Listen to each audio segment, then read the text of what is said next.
रीवा से बड़ी प्रशासनिक खबर सामने आई है। जन सुनवाई में लगातार बढ़ रहे जमीन विवादों को लेकर कलेक्टर नरेंद्र कुमार सूर्यवंशी ने बड़ा बयान दिया है। कलेक्टर ने कहा है कि जन सुनवाई में पहुंचने वाले ज्यादातर आवेदन राजस्व विभाग से जुड़े होते हैं, जिसके कारण दूसरे महत्वपूर्ण मामलों की सुनवाई और समाधान के लिए पर्याप्त समय नहीं मिल पाता।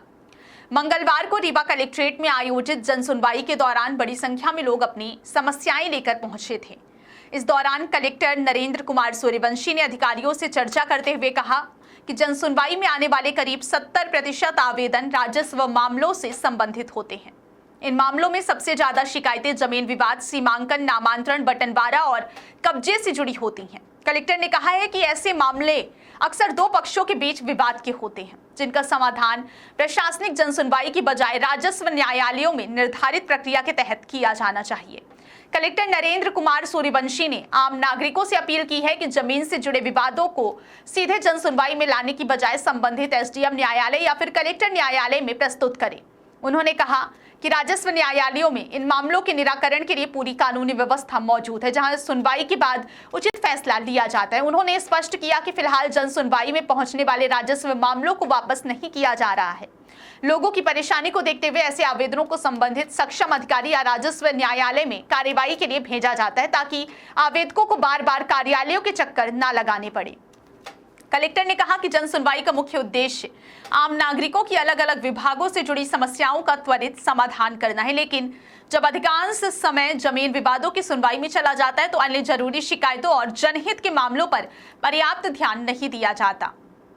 उन्होंने कहा कि दो व्यक्तियों के बीच जमीन का विवाद न्यायिक प्रकृति का मामला होता है। ऐसे मामलों में दोनों पक्षों को अपने दस्तावेज और पक्ष रखने का अवसर दिया जाता है, इसलिए इनका समाधान राजस्व न्यायालय की प्रक्रिया के अनुसार ही अधिक प्रभावी तरीके से किया जा सकता है। कलेक्टर ने कहा कि यदि राजस्व विवादों का निराकरण सही मंच पर होगा तो जन सुनवाई में आने वाले अन्य महत्वपूर्ण मामलों पर प्रशासन ज्यादा तेजी से कार्य कर सकेगा। इससे आम लोगों को भी समय पर राहत मिलेगी और प्रशासनिक व्यवस्था अधिक बेहतर तरीके से संचालित हो सकेगी। गौरतलब है कि रीवा जिले में जमीन से जुड़े विवाद लंबे समय से बड़ी संख्या में सामने आते रहे हैं। नामांतरण, सीमांकन, बंटवारा और भूमि स्वामित्व को लेकर ग्रामीण और शहरी क्षेत्रों से बड़ी संख्या में शिकायतें प्रशासन तक पहुंचती हैं। प्रशासन का मानना है कि राजस्व मामलों के लिए अलग से न्यायालय व्यवस्था होने के कारण वहां सुनवाई ज्यादा व्यवस्थित और नियमों के अनुसार हो सकती है।